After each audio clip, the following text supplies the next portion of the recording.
was out for a walk earlier today and was surprised by a lovely rainbow. I kind of thought there would be one because it was sunny and rainy. And just as I was leaving the field, a lovely rainbow came up, and I just thought I'd like to add it into this picture, seeing as it's kind of a work in progress. And I thought it would be no harm to do something on a video for today as well, because I haven't done that yet today, as far as I know. I don't know why she's barking. We're just back in from a walk. I've just towelled her down after being in. She was so wet. Okay, so hopefully she'll settle. The brightest colours that I noticed through the trees today were this lovely bright. You know how a rainbow glows. You know, there's a lovely glow to it. So there was a pink glow. Maisie, stop it. There was a pink glow, and there was also a green glow. Those were the two significant brights that I noticed. So that's what I'm just going to start with.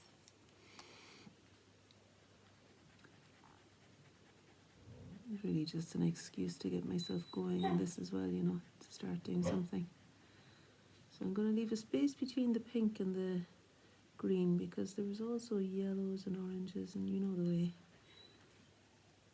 You can sing it if you like. It's a bit like Miranda, you know Miranda Hart. I sometimes find myself wanting to burst into song. As soon as I mention a song, I feel like I have to then sing it. Like, for example, red and yellow and pink and green, purple and orange and blue. I can sing a rainbow, And then she'll say to herself, don't carry on, just stop now, that's enough, just stop. And then she won't be able to stop herself. And she goes into verse upon verse, you know.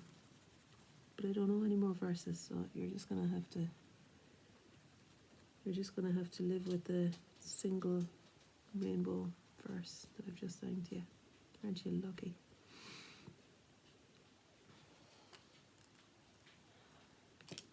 A couple of years ago in November, it wasn't 2 years, it was 1 year ago in November, I went to Dojin Beira, the Buddhist retreat centre in West Cork. It was my sister's birthday, and she booked a cottage for us all to go. It was such a generous thing, and I really loved it there. One of the most epic things was the view from the cottage that we rented, which was literally on the cliff, overlooking the sea, you know. Very, very beautiful, like wide, epic seascape. And more than once a day, there were these incredible rainbows arcing into the water. And that's what I think of when I think of rainbows now. I remember those ones and trying to capture them and failing miserably. You know, they ended up looking like just kind of imposed on top of the sea, you know, and on top of the landscape rather than emerging as they do from it. And I mean, this might be the same, but at the time I was really trying to do landscape proper, kind of, you know, and I was disappointed in myself. But I'm delighted that I tried, because it allows me to have the memory of, I just say good girl to her now for stopping, good girl Maisie. It allows me to have the memory of the rainbows, like, because I was paying so much attention to them and how to explain them. It meant that I can summon them up in my heart. Now, talking to you. Now, the sky was not blue today beside that rainbow. The sky was a bit more pencil coloured, almost like grey. I don't know if I want to be bringing that in here now. Let's see now. I need some form of transition, don't I? So maybe blue is going to have to do. I was going to say I had loads of blues. I did, but I took them and I put them into the pocket of my coat, because I was thinking I might use them when I went to the cafe earlier today. So I'll just run out and get the blues, because they're the colour that I want to use for the sky. So just be 1 sec. Stay there, Maisie.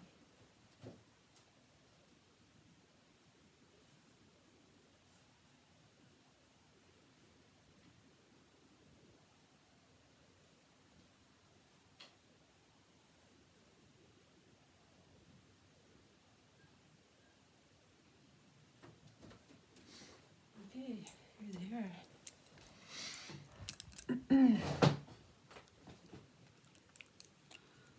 Jeez, my coat is soaking wet. And also the mistletoe on the door is kind of looking a bit more bedraggled now. There's bits falling off it every day. I got a massive mistletoe branch. I was going to use bits of it to make a wreath, and then I thought to myself, you know what? The branch looks a lot nicer than any wreath I could make with it. So we just hung up the branch on the door, and I like it. I tried to embellish it with a bow, but really I think it's better without it. And then we put a circle of fairy lights on it as well, and again, possibly better without it, but I think because we went to the effort of it, they're all three of them now blowing in the wind outside, the bow, the mistletoe, and the circle of fairy lights banging against the glass on the door. But generally it looks festive. Lily's taken a sprig off and stuck it up in the hall in case somebody eligible comes for a kiss. As far as I know, it's not happened yet. But who am I to know these things? Right, so that's kind of softened in the sky into the rainbow on that side. I suppose I might as well do the same on this side. To be honest, my memory of the rainbow was of seeing it like on the other side of the dark branches of the trees. So I'm kind of wanting to capture that a little bit here too. So I think what I'll do is I'll paint those branches, I'll draw those branches in really darkly, so that I get the impression that I'm trying to get of the rainbow through the barren branches of the trees, kind of. I love a little bit of alliteration, you might have noticed.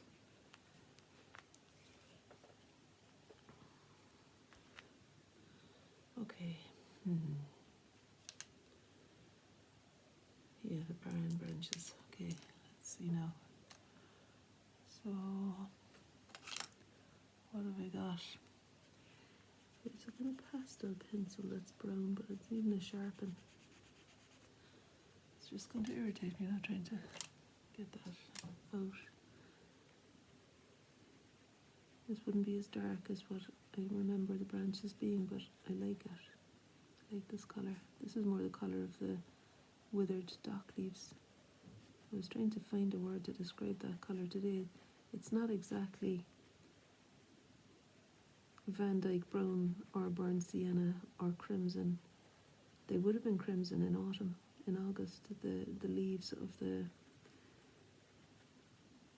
the dock would have been wrinkled and bright red in places. Like the old withering dock leaves were really bright red, like shouting it. And they'd be kind of hanging down over the path, and you'd think they were fit for nothing, and then you'd see the colour in the sun. Like they were so richly coloured. It was amazing. And then they've become like this colour, a mix of burnt sienna and a mix of Van Dyke brown and black, really, but kind of the tips of them then and the light would have a bit of burnt sienna to them as well. Kind of auburn. I love them. There's a whole army of them in the field, kind of marching towards, like they look as though they're leaning towards something all together. And then the grasses are a different kind of leaning. They kind of bow. The seed heads sometimes make me feel like crying. They're kind of like a rose gold colour always, really. Except I suppose in the summer, and they're bright green. Maybe I need to record the colours of them in the summer. But my memory of them mostly is of them lit by evening light, I suppose. And it's just this kind of beautiful white gold feel to them. I suppose it's the sun that gives them the gold. I was reading a bit about John Muir today, and he said, not gilded by the sun, but golded by the sun. About some trees in California or something. And I think I kind of get that golding, like gold in the sun. But this is kind of like a different gold. It's a kind of from within rose gold kind of colour, because it's not gold really, it's more, you might say, you could say beige, but it's not at all beige, really. It's the wrong shade, it's the wrong word, because they're far too beautiful to be beige, I think. But maybe beige can be beautiful. Anyway, I don't know. The grasses, I love the grasses.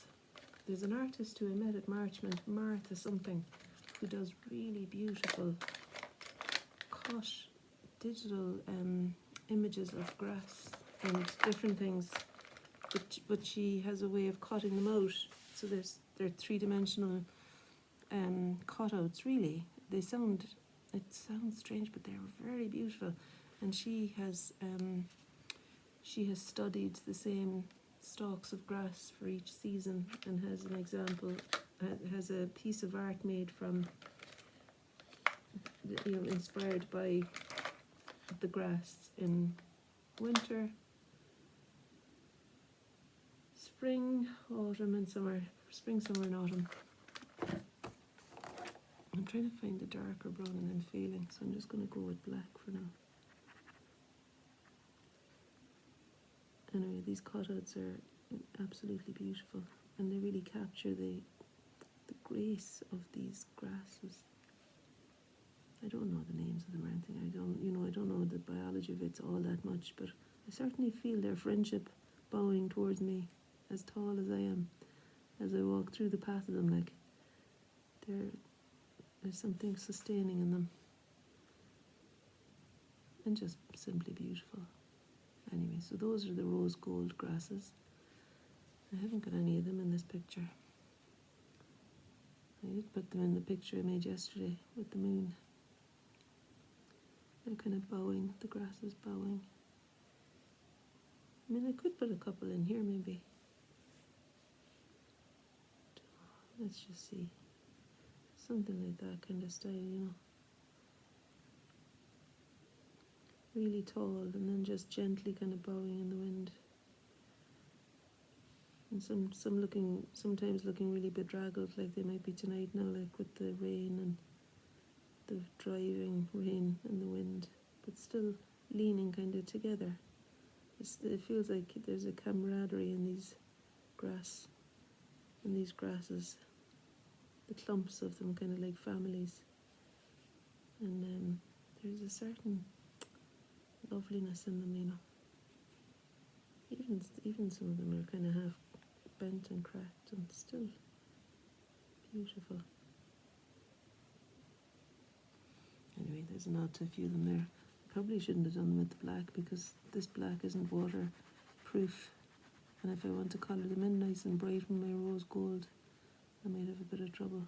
We'll see. I might do a few more dark twiggy branches to explain the sense that I had of the rainbow through the trees.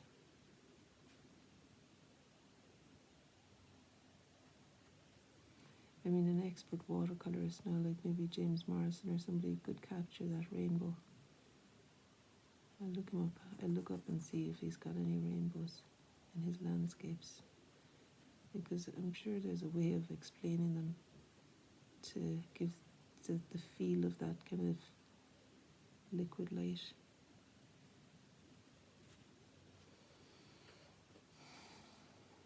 The vapour in the sky, that kind of shine of them. There's an opportunity there for some more twigs, I think. I'll be doing a landscape course, not at all like this, but sure, you could do this. This feels to me like, every kind of thing. I'm just letting myself do whatever I want to do. I was going to say this feels like playing, but sure, it can all be playing. The landscape course will be doing work from life and from sketches and things, and aiming to represent the character of a particular tree, maybe through finding the darks and lights in it, and particular way the leaves grow and all that. Carry on. Yeah, we'll see. So You see, when I bring you closer, you kind of cause a shadow, I think. It's not too bad. That's a bit closer, isn't it? Okay. Now what will I do next, I wonder?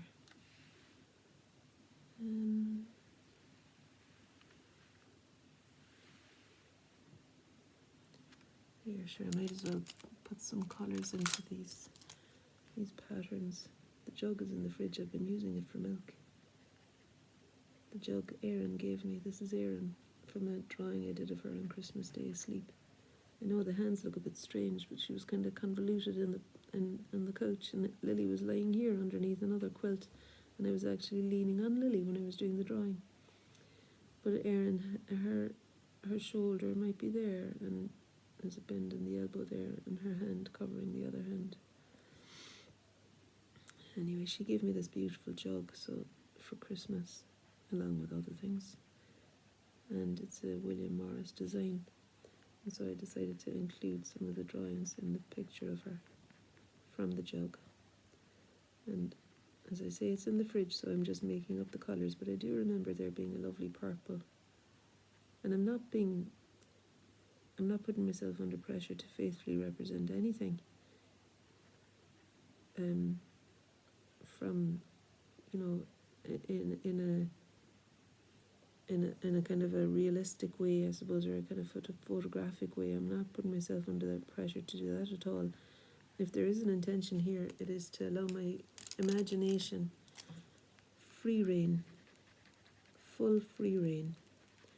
And when I say that to myself, there's a spaciousness in my own self that, like, there's a part of me, like a child in a sweet shop, that wants to be able to fully let rip, with colour. And she's the one who might dance in the waves when she was 10 years old, kicking and splashing as though, children, how they can be almost like they're part of it all. They kind of know that we are, like, and just this lovely merging with things. That's my memory anyway of being 10. It's always 10, I don't know why. You see, this is why I know I would have been better maybe using a brighter colour. But at least it allows the grass to stand out in front of the pattern.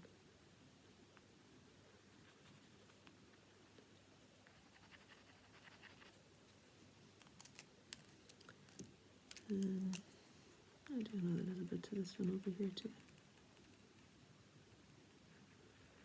Yeah, so the black is kind of smeared in places. But I'm going with it. Like I say, no, there's no pressure on me here really. If something happens, I kind of see it as being like it's, I suppose, a bit like improvising maybe.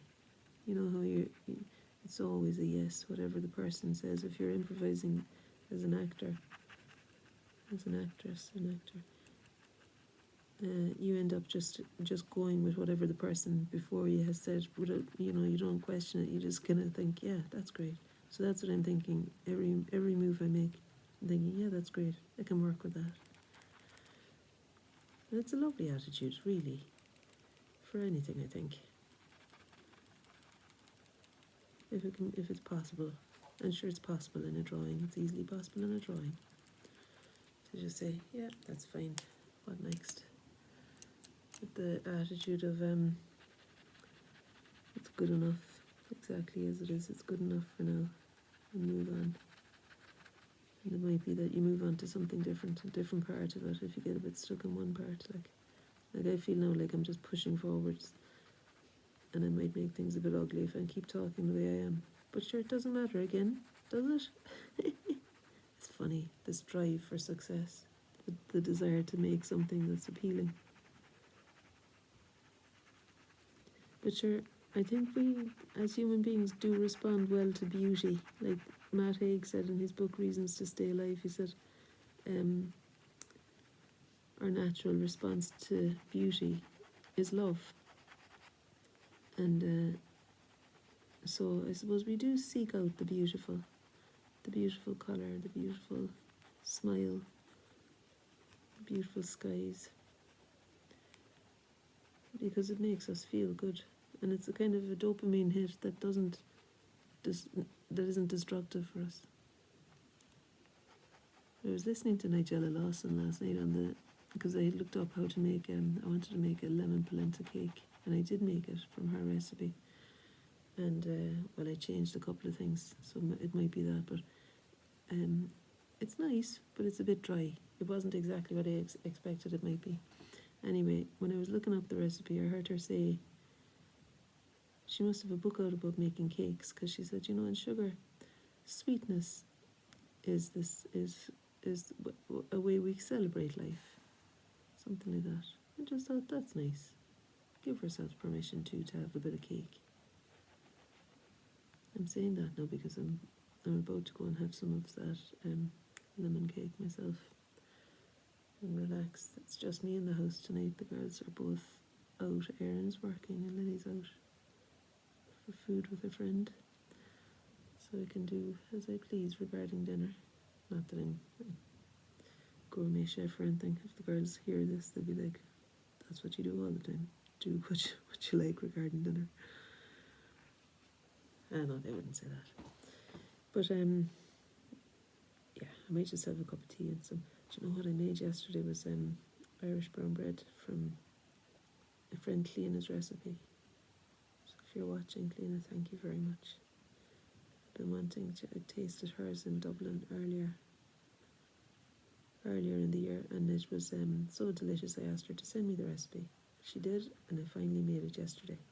But she's a great Irish speaker, as Cleana, and she had written the recipe in Irish, so to my shame I had to look up a few words like oil, and letta isn't milk, it's porridge, and olla is oil. But anyway, after looking up you can Google anything these days. It was easy enough then for me to make it. So I made some Irish brown bread yesterday, and it's very nice. I mean, those of you who know what it tastes like, it is heavy, alright, like you wouldn't want to eat a whole. It's not like yeast bread at all. It's wheaten bread, made with buttermilk and porridge and wholemeal flour, and it's quite dense. And I put some sunflowers on the top of it. I love toasted sunflower seeds. I had a coffee earlier today, but not enough to justify this kind of animated conversation with you. Sometimes I can be a bit. I don't know if you watch this. If whoever's watching now, like if anyone is, I don't know if you've heard me before, so I'm talking as though you know me well. Anyway, it doesn't matter. But just to say, I wouldn't normally be so animated unless I've had a shot of caffeine. And that laddie was so early this morning. I dropped Lily to work at 9 o'clock. I can't say that it's anything to do with my mood now. Sometimes I'd be sceptical. If I feel good, I'd be thinking, it must be the caffeine. But I just feel good. Do you ever feel afraid to say that in case it leaves you? I think it's called foreboding joy. That if you start to say how great you feel or anything like that, you straight away start to think, oh God, do I feel great? Do I still feel great? Imagine if I don't, what'll happen? All of that. And I suppose if you have suffered from any sort of depressive kind of times or times of feeling low, God, that's a loaded word, isn't it, depressive? You would be well within your rights to be worried about, you would be well within your rights to be worried about expressing joy and fearing it leaving you. And there's another thing too, I think we're encouraged, at least I feel it at times in our society, that we're kind of encouraged to do the whole positive thinking, carry on, and keep the vibration up and all the rest of it. And as a result, I think sometimes we can deny actually how we really are feeling. And I know there's a balance and everything like that, but it just feels to me like, let yourself say how you are, really. Let yourself feel it, I think. And I didn't come up with that myself. No, I read it again in one of Matt Haig's books. The Comfort Book, maybe. No, The Midnight Library. At the end, he said something in that, through the character in the book, like, about allowing yourself to just feel the way that you're feeling without feeling like you need to be different somehow. And, you know, because that's another arrow, isn't it? Like, the second arrow, carry on. Not only are you feeling awful, but you're feeling awful for feeling awful. And I think as soon as you do let yourself, in those instances anyway, as soon as you let yourself feel the thing, it can move a bit again. Or maybe it won't move, but fuck it, at least you're telling the truth. I read a lovely piece today. Do you know Donna Ashworth, the poet? She's a Scottish poet, I think. I bought her book there. I love her. I love the way that she writes. The kind of wholeheartedness behind it. Anyway, I read one of her poems today. I'm going to go and get it because I love it.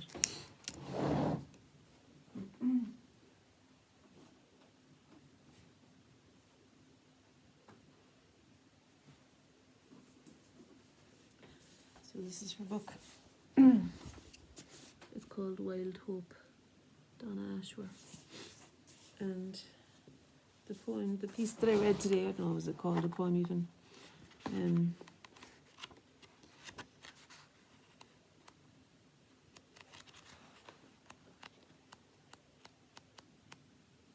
I found it easy enough earlier, you know. Just a day. Yeah, this is it. It's called Just a Day. No, today probably won't be a great day, but it absolutely won't be a bad day either. Today will simply be a day, 24 hours of a little bit of everything. Some moments will be hard, some will be joyous, some will be peaceful and some will be draining, and you will handle it all because that's what you do. Don't put pressure on yourself to have any kind of a day, my friend. Life throws enough at you. Instead, just remind yourself that whatever happens, you are ready. And most importantly, you have your own back. It's just a day, another day of life in all its messy everythingness. Lucky us. Isn't that nice? And then she said here, I hope you know that this beautifully messy life you are living will continue to create great love even after you leave. So there we have it. I read that this morning and I thought, fair play. It's true. I don't have to make my day brilliant. I don't have to be all affirmations and carry on. I can just live the day and see what it throws at me and have my own back best I can. And you know, it's been a good day. It's been a good day. In all its everythingness. And it still is a good day because it's not over yet, is it? I've still got brown bread and jam to eat. I think that's what I'm going to have. No. I've kind of been a bit kamikaze about putting stuff everywhere here. But it's no harm, I think, because it was getting a bit slow. This picture's been on the go for a few days now, like. And I felt like there was a chance that if I didn't do anything profound or swift, that I might end up losing a bit of steam. But this just action of colouring in is such a joyful thing for me at the moment. I love the kind of vigour of it, like. And there's something satisfying about the colour pouring onto the white. And then the anticipation of the next colour and maybe what I could do to sometimes to fix things if they go wrong, or what I can do to keep myself inspired to keep going with it. So the idea of putting the rainbow in today kind of got me moving on this, whether you like it or not, whether I like it or not. At least it got me moving into the painting. And it's a transition between the bright sunshine and that moon that was so glorious yesterday. Now tonight the moon, like when I was out walking there with Maisie, we got fierce wet. I ended up, to be honest with you, I ended up so wet, I thought, look, and I've got a great coat that my sister gave me, it's like a quilt, so I didn't really feel wet. But I thought the coat is wet enough now on the outside that I might as well just lie down here on the grass and take my ease for a while. So I lay down on my back. It's almost like a Michelin Man style coat, like. I lay down on my back on the grass. I was reading that about John Muir today, about taking your shoes off, and he was recommending that people take off their shoes. This was a guy who wrote back in the, was it 1700s or 1800s? Anyway, he mentioned that. So I thought, like, I'm not taking my shoes off, but I could have a lie down. I love to have a lie down on the grass. And there's a particular spot I seem to gravitate to, actually. When I think about it now, I always seem to want to lay down in this particular spot. And it was underneath the light of the moon, really. I could, like, looking up, the moon was very vague in the foggy, rainy sky. It was kind of like, if you know Joan Eardley's paintings, it was a little bit like the moon over Catterline in one of her pictures. She's got this lovely moon that's barely visible. It might be a sun, but that's what it looked like today anyway. A little disc, a small circular disc in the sky that was very hairy around the edges with the height of the foggy rain and clouds and everything. So I'm just continuing to do the whole rainbow thing here. I'm colouring in, using every colour I can find, really. Anything I want to do. Anything I feel like doing. I'm painting it in. But I lay down there for quite a while. The thing was, when you know when you lie down in the rain, actually, the shape that my face was the only bit of skin exposed fully horizontally then, like. And I did feel the raindrops full on in my face. But that also is it's quite a refreshing thing. I've been thinking about the rain since I was in the coffee shop this morning and Adele's song came on. What is it again now? I said, fire to the rain. Something about setting fire to the rain, I think. I like that idea of setting fire to the rain. Or something about, like I might even have the wrong words, but there's something in the meeting of those two elements and the vigour of both of them.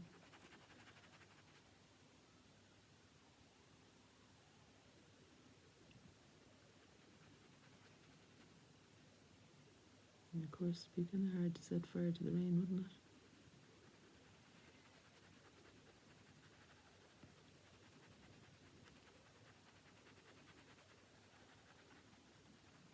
So I did a bit of work there now this evening during parallel play. I told you about parallel play before. It's an hour a week. No, an hour and a half a week. In fact, nearly 2 hours a week. Is it? Let me see now. Starts at 3, finishes at 20 to 5. Yeah. Where I meet with usually about 5 or 6 other people on Zoom. We keep our cameras on and put on our mute buttons so that we can get on with some work and report back at the end then what we've done.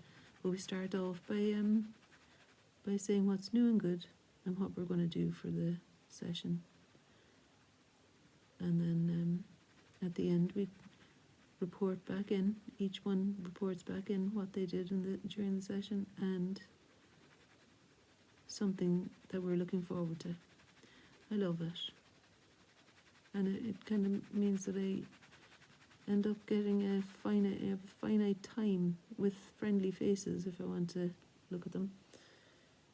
And people beavering away in their own homes or wherever they are. Most of them, in fact all of them, are in the US, I think. But it's a great thing for me, this parallel play. That's just once a week. So today I ended up packaging my 4 pieces of artwork that need to be shipped abroad actually one to the UK, and they're ready now to go to the post office tomorrow. So that was great. And I also did a little bit of writing. I've got a lovely one-to-one person that I've got 3 or 4, but I met with one of them today and sent her an email just reflecting back what we spoke about. So it felt like it was really good. And there was the usual interruptions and things, like Lily came back from work and was heading out again, and her friend called, but you know, it's grand, like you can get on with things still. It's no big deal. And it was nice to have the chat with Lily too. I'm kind of considering that, like they won't be around forever, will they?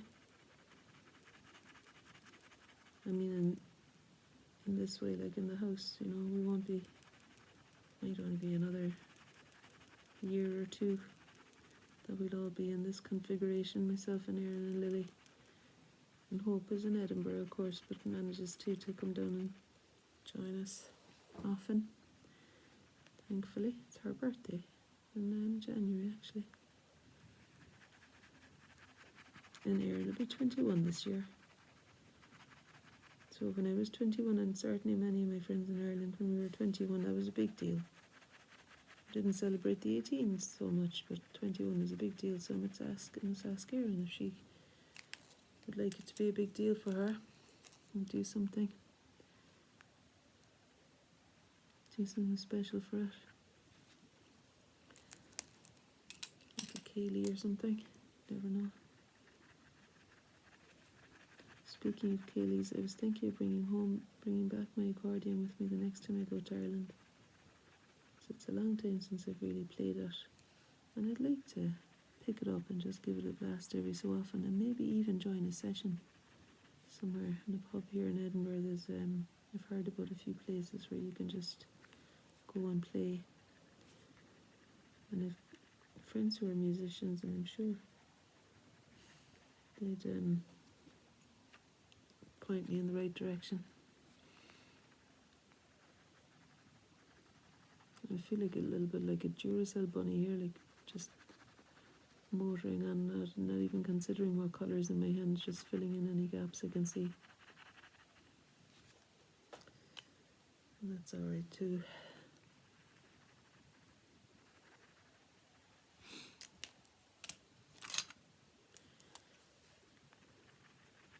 It's funny as well, like I hadn't anticipated doing any drawing today, but every day I try and do it, like as soon as I think the thing with me sometimes if I can just pick up the pen and sit down, that something will happen anyway. I'm fine if it only is a 2-minute thing, but if I start off with that idea in my head that it's just a small thing, like the thing of the rainbow there, then oftentimes I'll end up keeping going for longer. But sure, it doesn't matter if I stopped earlier anyway. I can do as much or as little as I want. I'm in charge.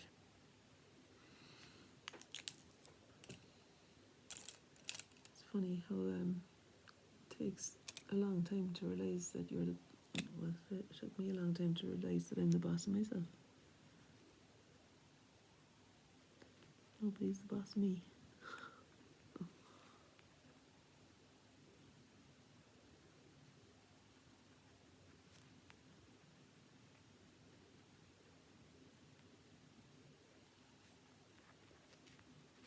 I might put on Adele when I finish this. Setting fire to the rain.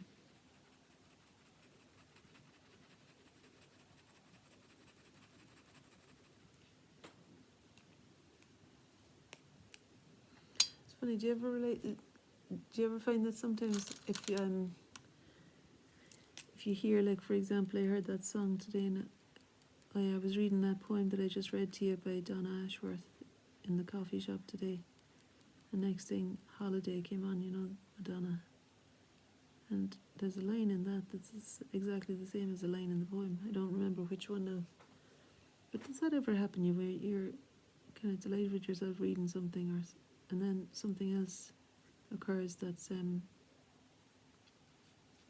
exactly the same thing, or it has a real synchronicity to it. I like those kind of things. And I like being a bit blasé about them too, and not taking them too seriously, but just kind of smiling away to myself, thinking, oh yeah, makes me feel like there's something else going on behind the scenes,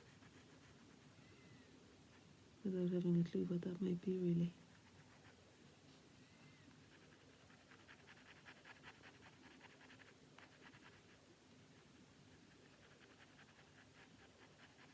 I didn't even have very much tea today, so it's just, I'm a bit kind of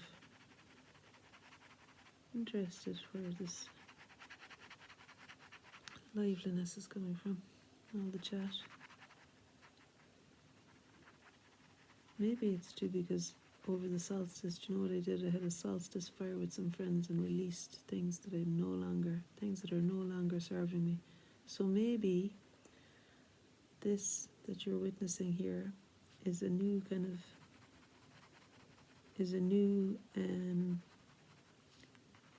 freshness in myself, because I've let go of stuff.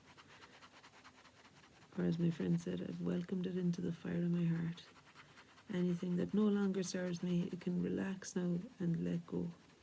So, for example, I might have been questioning my carry-on here, and I might question things I'd say in my head before saying them, and I wouldn't say them then.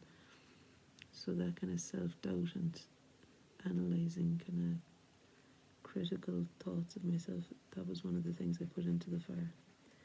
And so maybe what you're witnessing here is the result of that. It's kind of nice, isn't it? Just to let go of the old judging kind of voices, harsh judge, and instead embrace a bit of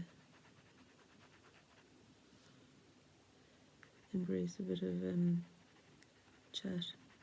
Thanks for being on the other side of the chat. I often, when I'm talking like this, I really genuinely believe that there might not be anybody there ever.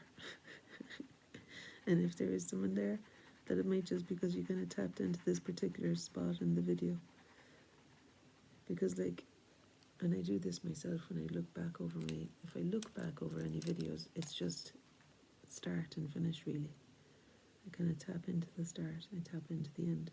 Sometimes I'll say something in the middle of a video and I think, oh, I wish that someone would hear that. Because sometimes I think things come out of my mouth that I'm quite pleased about. And then I wonder whether I should develop a skill in editing so that I could show off that one bit of glorious prose, that's not even a way of saying it, that one bit of wisdom that might have come out of me. Anyway, you'll just have to trawl through. If you want to find those bits of wisdom, you have to, that'll be your, and you mightn't even call it that yourself, but that might be your purgatory, to have to go through that. And that's the harsh voice now a bit, isn't it? As though all the stuff that I do isn't, there's only tiny little bits that are worth listening to. And sure, we're not human. We're not human. We're not perfect. We're perfectly imperfect, aren't we? That's what we are. And the messiness of us, the everythingness of us, is the thing that can be. That's something that you can kind of trust, that there's a bit of everything in us. Don't have to be perfect. Not really in our nature, I don't think.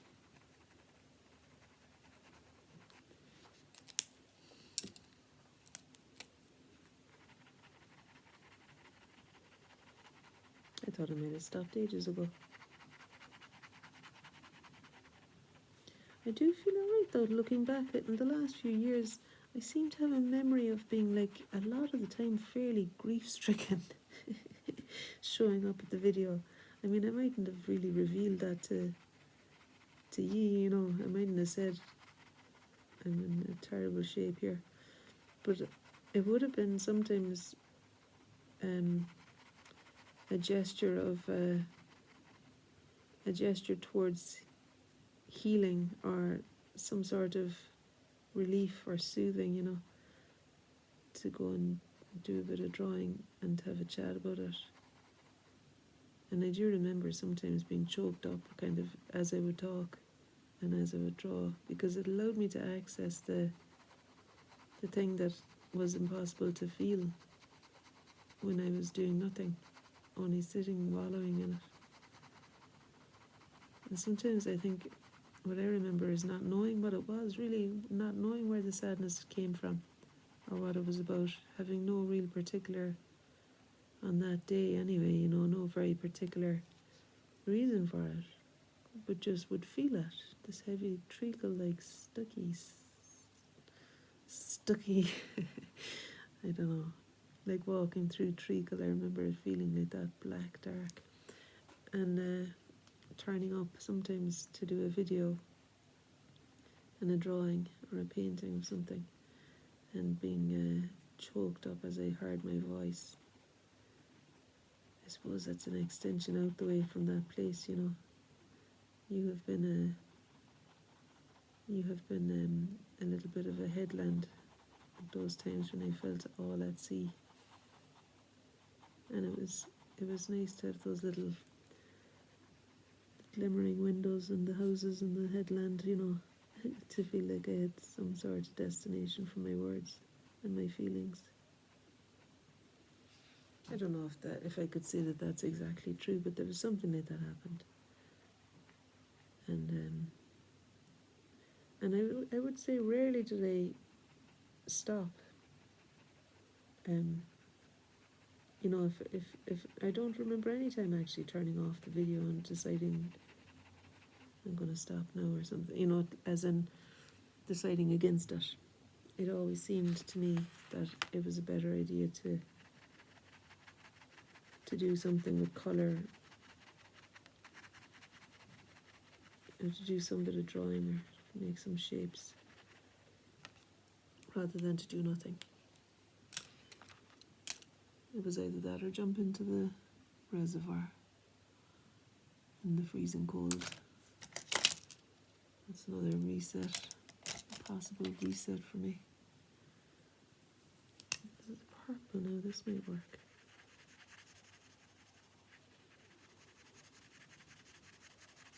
Not really. It's alright. I don't have very many dark colours, you know.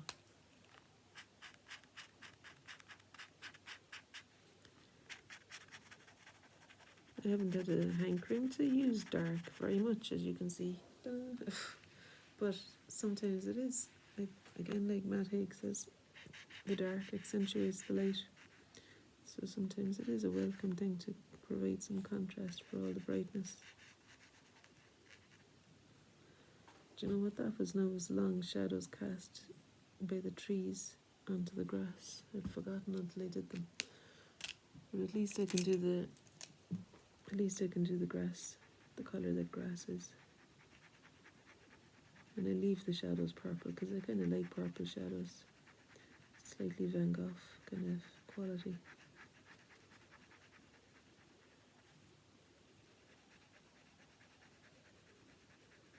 Actually, when I think about Van Gogh, I was thinking about the field as the ploughman, the guy, you know, the farmer casting seeds. And I think there's a big sun in that painting. That reminds me of the sun I'm trying to do here.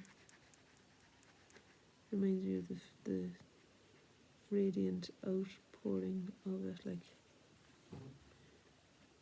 that I might carry on with.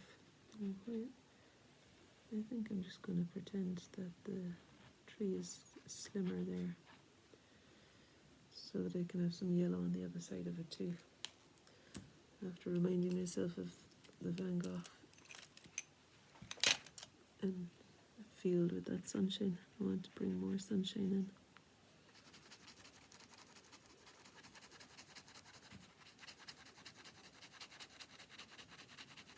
I've got the feeling all the time that I'm just doing a couple of minutes and then I'll go and have my lovely brown bread and tea, or whatever it is I'm going to do.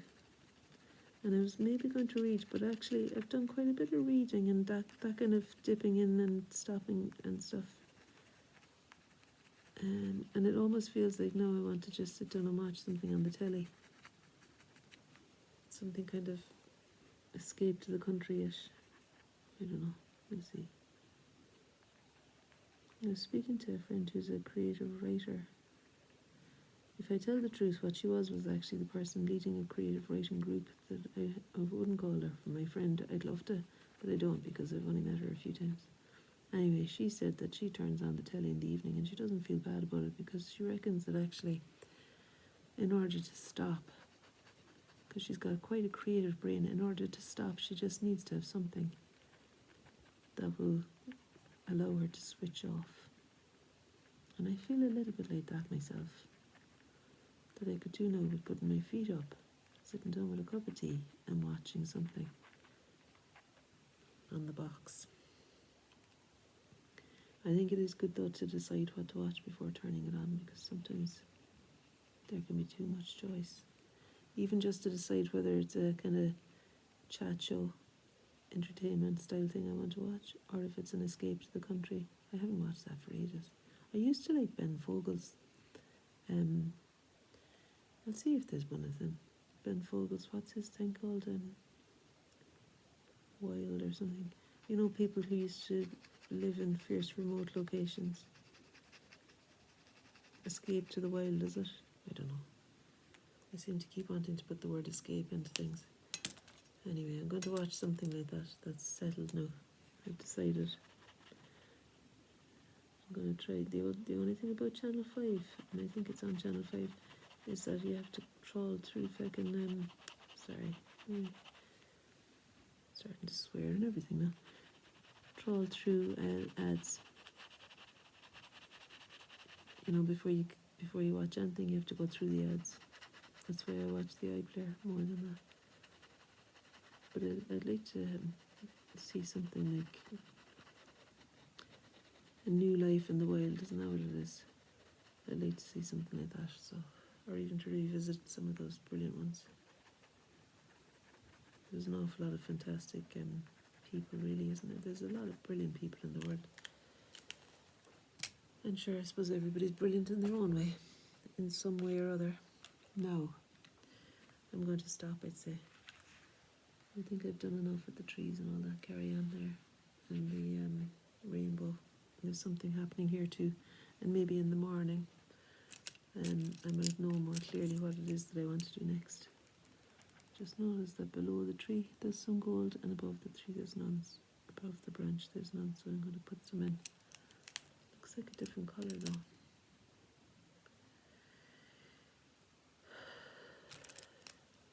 Maybe this one. Yeah. Okay, so it's been a pleasure. As always, it's been a pleasure. I'm going to try and hold this so you can see it.